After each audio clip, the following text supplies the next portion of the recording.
Yo, what's up mga bossing? Magandang umaga sa inyo. At syempre, meron tayong kliyente rito sa ating shop. Isang Hyundai Accent ba to, bossing?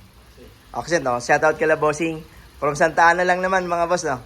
Santa Ana lang sila, bossing. Okay mga bossing, ang issue ng ating aircon ay bigla daw nawala nung Sunday. Okay, tapos hindi na bumalik or hindi na lumamig.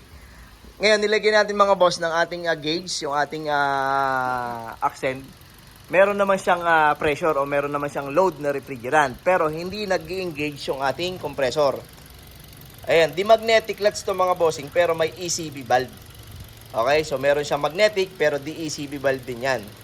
May control valve din na nakalagay sa ilalim pero yan yung mga di magnetic clutch type.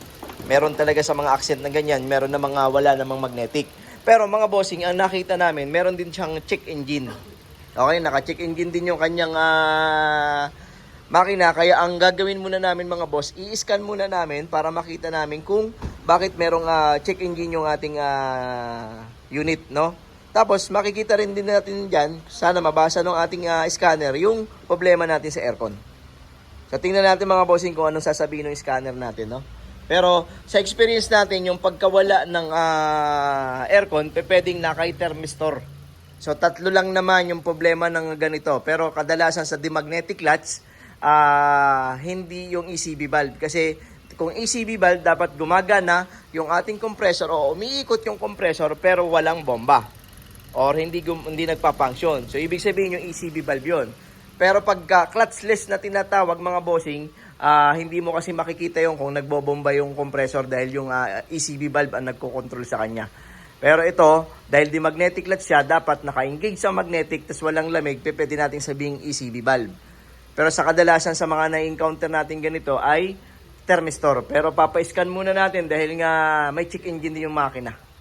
Okay, yun muna mga bossing at tingnan natin kung anong sasabihin ng scanner natin.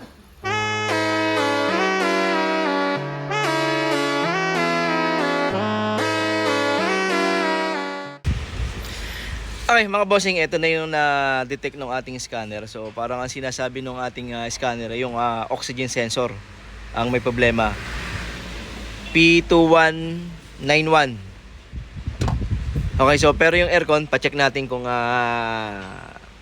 makikita ng ating scanner. Mga bossing, hindi makita ng ating scanner yung AC, pero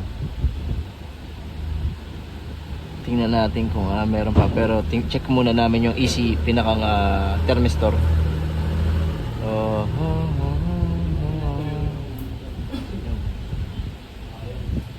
Sige, check ko muna yung thermistor. Okay mga bossing, na-detect namin yung pressure switch niya. Merong langis dun sa pinakasakit. Pero para mapatunayan namin na may problema yung pressure switch, gumawa tayo ng improvise para mapagana natin yung pressure switch natin ng hindi muna natin nire-release yung refrigerant niya. Okay, ayan. Gumawa tayo ng ating naglagay tayo ng dryer natin, naglagay tayo ng pressure switch na same no sa kanya. Tapos naglagay kami ng pressure kasi nga bago gumana ang pressure switch kailangan may pressure sa loob. Pero ayan na mga bossing, umiikot na. Patay may aircon. Aircon.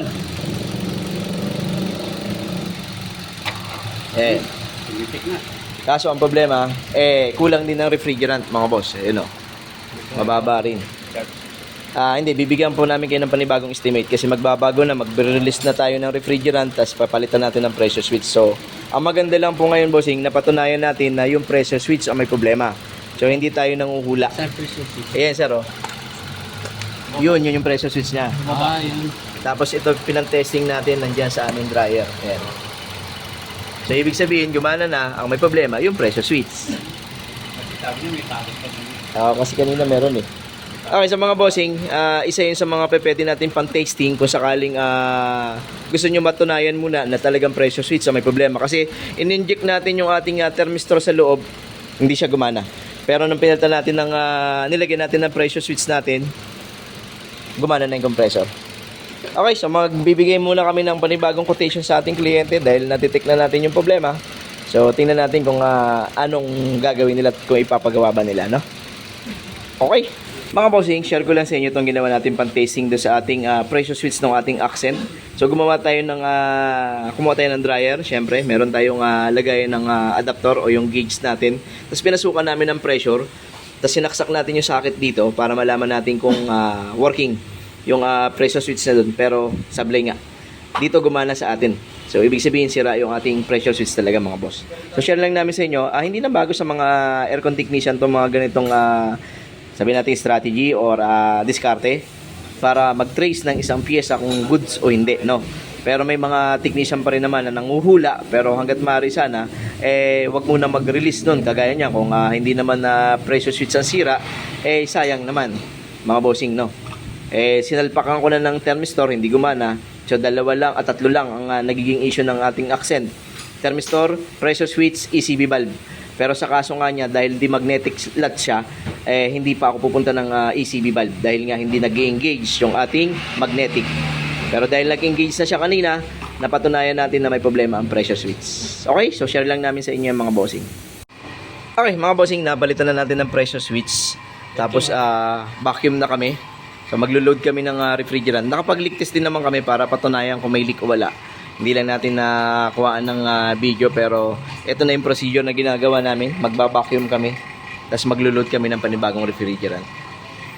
So tingnan natin kung magiging goods yung response ng lamig. Pangalawa, mga bossing, yung reading, titingnan natin kung may dahilan ba yung pagkasira ng pressure switch. So titingnan lagi natin na ang lahat ng pyesa, pagka bumigay, ibig sabihin may dahilan. Okay, so unang dahilan, pwede natin sabihin luma na. Pero kung halimbawa merong pumipwersa sa kanya kaya siya nasisira, ayun ay malalaman natin dito sa ating gauge mamaya, mga bossing. Okay mga boss, goods na yung ating Accent. Meron siyang reading na low side 30, 150 yung ating high side. So hindi naman natin maituturing na high pressure. So yun nga lang, syempre may konting ambon sa labas. So malamig pa ang klema. Anong oras na ba? Oras natin alas 10:44. Pero goods naman, nagmo-moist na yung ating salamin. So may lamig na sa loob. Ilagyan din natin ng thermometer. O goods naman, ang lamig mga bossing ay binigay yun. Okay, so share lang namin sa inyo yun. Yung na-encounter natin dito sa ating Accent pressure switch at chinek natin yung nakailaw na check engine at oxygen sensor. Pero dinilit natin mga bossing na wala naman, hindi ko lang alam kung babalik. Okay, pero syempre aircon ang priority natin, pero syempre may scanner tayo, kaya